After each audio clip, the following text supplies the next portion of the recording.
Okay, so I'm reading the Venn diagram intersection between Giller longlist nominees and attendees at the upcoming Toronto International Festival of Authors, which one viewer noted is in fact all men.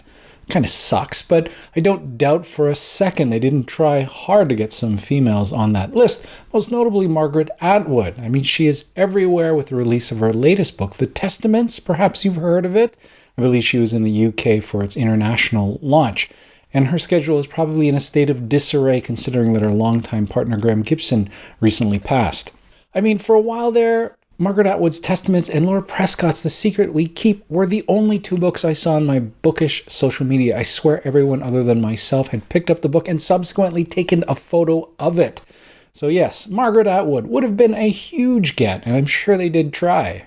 I mean, Alex Olin is out in Vancouver, but so is Ian Williams, who will be in attendance. Megan Gale Coles is in St. John's, but so is Michael Crummy. Anyway, I started with Ian Williams' Reproduction, which also just made the shortlist. Congratulations to Ian Williams. Anyway, I found Reproduction to be absolutely 100% super Canadian.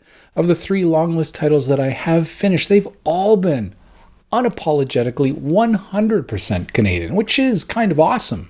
With Reproduction, we're told the story of a young woman who comes from an unnamed Caribbean island, raising her biracial son in the town of Brampton, Ontario. She's living with a Portuguese landlord and his 2 kids who are visiting from America. The eldest, who is crushing hard on a mopey sales clerk who works at the local Zellers. This is multiculturally Canadian, unapologetically so.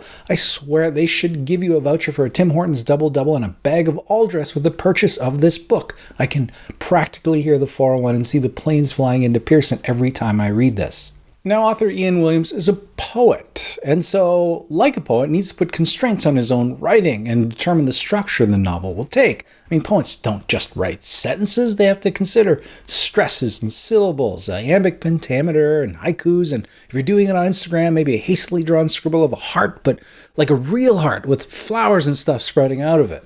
So here in this book called Reproduction, he starts in part 1 with 23 sections. It alternates between a man and a woman meeting in a flooded hospital, tending to their respective mothers near death.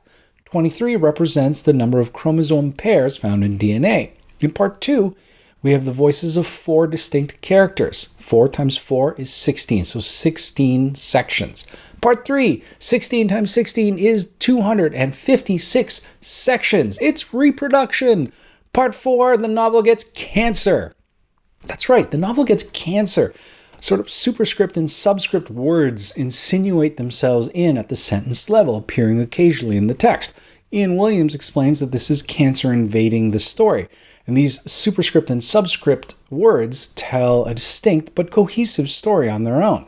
Bader Meinhof and all that, but I've recently been coming across a lot of textual flourishes in the books that I've been reading. You have the Booker Longlisted Lanny by Max Porter, which has curling snippets of text overlapping over themselves, representing the snippets of conversation that dead Papa Toothworth overhears from the village down below. And then in the Giller Longlisted Days by Moonlight by Andre Alexis, you have near the end of the book this fractured, half-remembered poem that I thought was rendered beautifully and so well done. And then, of course, Reproduction, where the text gets cancer. Now, there are alternative ways of reading that. You could just go along, read the main narrative, and ignore completely the super and subscripted text that insinuates itself in there as cancer. Just treat them as like printer errors or smudges of ink. You don't lose anything by it.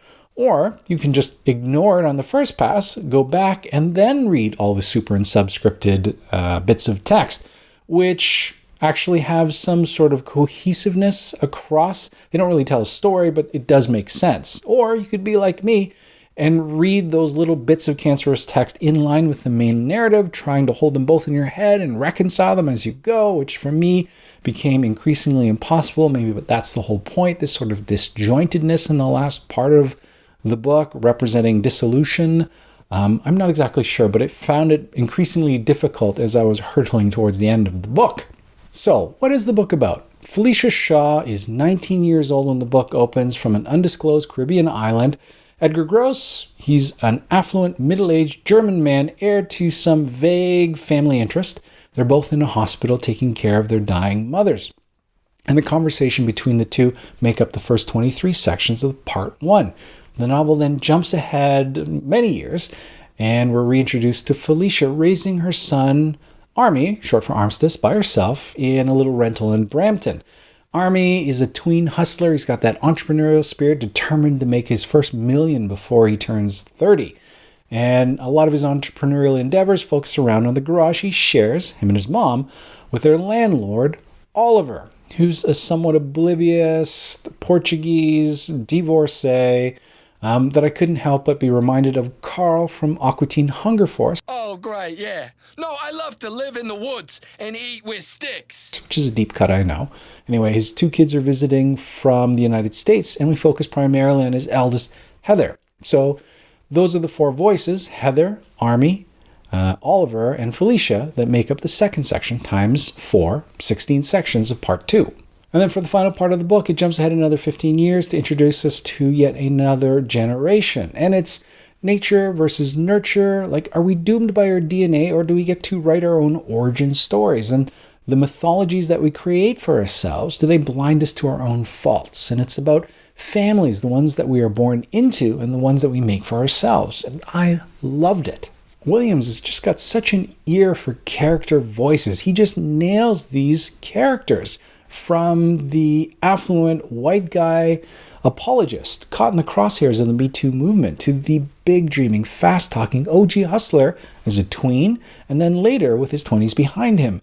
And then the somewhat oblivious suburban dad, still reeling from his divorce, holding on to some old world misogyny and reminiscing about the glory days as a guitar player. His eldest daughter, Mooney, over some mopey guitar playing sales clerk who works at Zeller's, while relentlessly, coquettishly teasing her housemate, Army, for the entire summer. This book is wonderfully funny, but in a sly sort of way, and you end up getting a book completely different than what you're expecting when you start out.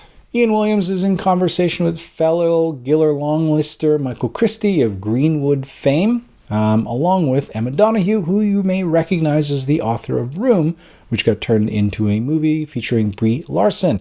She'll be talking about her latest book, Akin. They will be at the Toronto International Festival of Authors at the Harbourfront Centre on October 31st. If you're in the area, I urge you to come on down. Ticket information and the links down below. If you're not in the area, you can't make it, I still recommend you pick up Reproduction. It's always interesting to see what a poet does when they decide to write a novel, and Williams does not disappoint. This made for a hell of a good read. So I highly recommend. Anyway, that's it for me this week. I hope you all have a great week of reading. We'll talk to you soon. Bye.